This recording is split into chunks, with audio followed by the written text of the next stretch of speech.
Voltamos a apresentar o documentário Migração, as rádios AM em busca de espaço. Medos, expectativas, esperanças, novos projetos. Enfim, uma infinidade de assuntos envolvendo a migração das rádios AM para a faixa FM. Mas será que a migração é tratada com a mesma importância dentro das emissoras de rádio FM? Quais são as possibilidades com a migração? E você, ouvinte, sabe mesmo o que é isso? Espera aí um pouquinho. Dentro de instantes eu volto. Migração. As rádios AM em busca de espaço.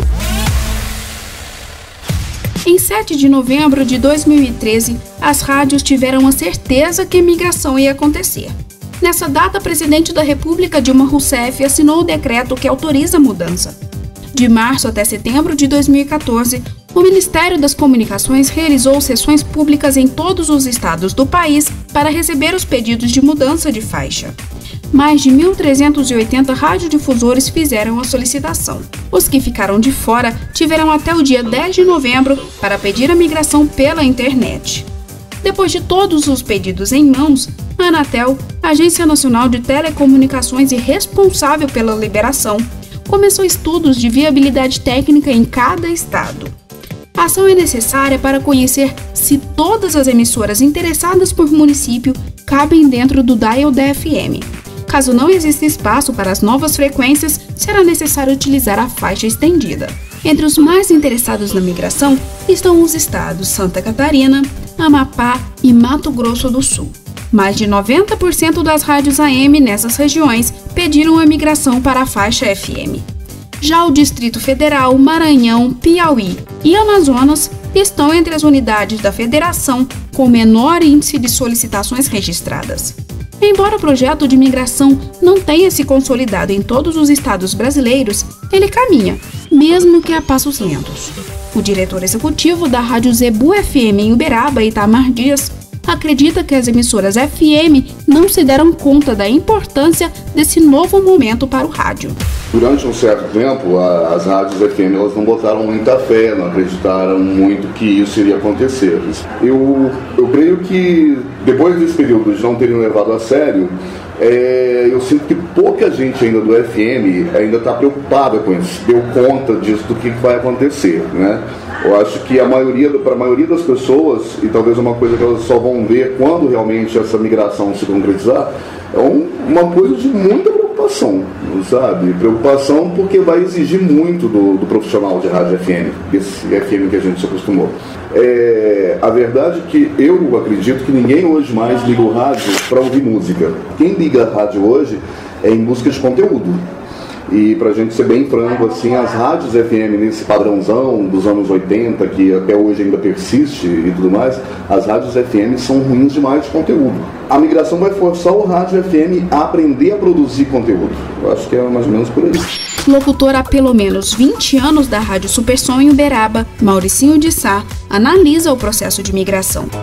Então, a vinda do AM para o FM, com as suas características de AM, talvez divida bem a frequência. Acho que a gente vai ter uma convivência muito boa, porque o perfil do FM, aí vamos ver todo mundo no mesmo perfil, que seria a FM, seriam rádios distintas, diferentes, cada uma com a sua programação, cada uma com a sua forma de trabalhar, né? Umas mais voltadas para o jornalismo, outras mais para o entretenimento. Talvez facilite para o ouvinte, né?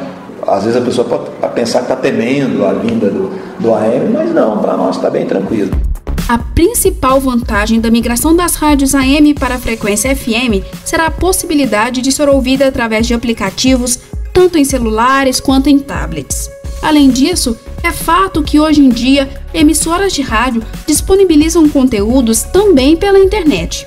Além de migrar para o FM, o rádio migra também para a internet. O professor Dr. Luiz Ferrareto destaca 3 tipos de conteúdos radiofônicos na web, as chamadas por internautas como web rádios. A gente tem as rádios tradicionais, artesianas, né, que passam a transmitir usando a internet. Nós temos as rádios que funcionam exclusivamente na internet, as web rádios. E nós temos conteúdo na forma de podcast, arquivos, né, produzidos com linguagem radiofônica. Nesse momento, os únicos que são, do ponto de vista empresarial, viáveis, tá, são os conteúdos das rádios tradicionais. A gente sabe que tem 40% de internautas conectados ouvindo rádio, mas a gente não sabe como transformar isso aí num valor que possa ser negociado em termos de anúncios, de anunciantes. O veículo que utiliza a fala para transmitir os fatos, na internet agora tem novos recursos. É possível postar fotos nos sites das emissoras de rádio para ilustrar notícias dadas em podcast. Com a infinidade de opções na internet, algumas pessoas defendem que o rádio na web não pode ser considerado rádio pelo fato de contar com recursos visuais e não somente a fala. A professora Magali Prado acredita que o fato de estar na internet não muda o meio. É rádio do mesmo jeito. Então, lógico que continua sendo rádio. Você está ouvindo, você pega a CBN, por exemplo, as rádios da Bandeirantes, do Grupo Bandeirantes. Você escuta todas as rádios pelos celulares exatamente o que elas estão passando no dial. Isso é um ponto. O outro ponto é assim, quem não está no dial e só está na internet. É rádio, continua sendo rádio. Se você tem locutor, vinheta, informação, serviço, jornalismo, música, tem tudo, você está no formato radiofônico. Se você falasse, mas e o audiocast, que as pessoas comumente chamam de podcast, né? Aí alguns falam não é rádio porque às vezes não é ao vivo, mas muita rádio também não é ao vivo, né? Tem rádio que é gravada, não é tudo que é em fluxo, é rádio. Você também pode fazer a programação na web ao vivo. O professor Eduardo Medici alerta que as emissoras precisam ficar atentas ao migrarem para a web para não perder a essência de rádio. Embora, claro, que isso provoque uma certa polêmica na medida em que quando você tem, a gente tem uma rádio na internet, está acompanhada por um site que tem todo o material visual que normalmente não se enquadra na linguagem de rádio, que não tem esse componente de imagem, mas certamente que existem emissoras na internet que podem ser classificadas de rádio porque trabalham ou só com som, ou principalmente com som, ou seja, dão toda a sua mensagem através do som sem depender desses outros aportes de linguagem visual. Na internet ou no aparelho, o tipo de linguagem é a mesma. Assim como é viável mudar da faixa AM para FM, é interessante para as emissoras estarem na internet, seja por meio de sites, aplicativos ou redes sociais. A web detém hoje 40% da audiência de rádio. O público que ouve a programação no aparelho também escuta na versão mobile, embora mude. A maioria dos ouvintes de AM tem acima de 65 anos de idade. Com a migração, os jovens interessados em notícia também vão ouvir. Pelo menos essa é a aposta do diretor executivo da Rádio Sete Colinas de Uberaba, Mário Web. Tirando a qualidade do sinal, que vai melhorar 100%, o segundo maior benefício dessa migração é a entrada nesse tipo de dispositivo mobile. E hoje em dia, todos os dispositivos mobiles só tem sintonia FM, o que deixa o AM muito fora do mercado. Esses dias mesmo, um colega nosso aqui da casa, o Júlio César, falou da melhora significativa de ter no FM, porque, por exemplo, ele que era da parte de esporte, o pessoal vai para o campo, não vai precisar mais de rádio de pilha, não sei o que. Quem quiser tá com o celular ali, conecta, põe um fone de ouvido e já tá lá, tá ouvindo o seu futebol, tá curtindo. A mudança do rádio AM para o FM está cada dia mais próxima. Mesmo diante de inquietações e consequentes indagações, a migração teve início em 25 de agosto de 2014. 9 emissoras de rádio AM do Rio Grande do Norte foram autorizadas a migrar para a faixa FM depois de receberem a autorização do Ministério das Comunicações. Essas emissoras continuarão operando nas duas faixas por um período de 5 anos até a migração definitiva. Paralelo ao processo de migração das rádios AM para o FM, o Ministério das Comunicações discute a migração da frequência FM para o digital. Apesar de ser novidade para muitos, o estudo para a implantação da tecnologia digital nas rádios é antigo. Desde 2007, o Brasil tem buscado informações sobre a utilização de uma faixa no espectro que contempla o fluxo digital. O Conselho Consultivo do Rádio Digital analisa, junto com o Ministério das Comunicações e o Inmetro, o melhor modelo para a implantação. Os estudos giram entre modelo americano e europeu. Diretor artístico da Rádio Zebu FM Uberaba, Itamar Dias, não acredita que a mudança vá prosperar. Quanto à digitalização, Eu acho assim, infelizmente, uma pouca vergonha que a gente vive no meio, entendeu? Porque, se eu me lembro, no mínimo tem 10 anos que a gente está falando de uma digitalização.